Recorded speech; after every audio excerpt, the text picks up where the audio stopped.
Coloque Deus à frente de tudo o que fizer e mantenha-se firme na fé. Com Ele no controle, tudo dará certo, pois tudo posso naquele que me fortalece.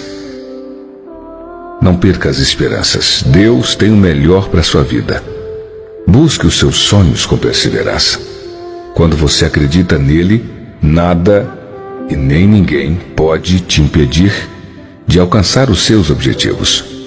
Deus te capacita para ser o melhor no que fizer. Ele te dá o dom e te cobre com graça. Portanto, não desanime.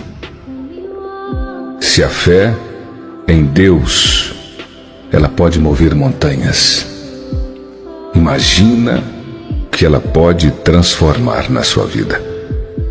Está escrito: o que é nascido de Deus vence o mundo.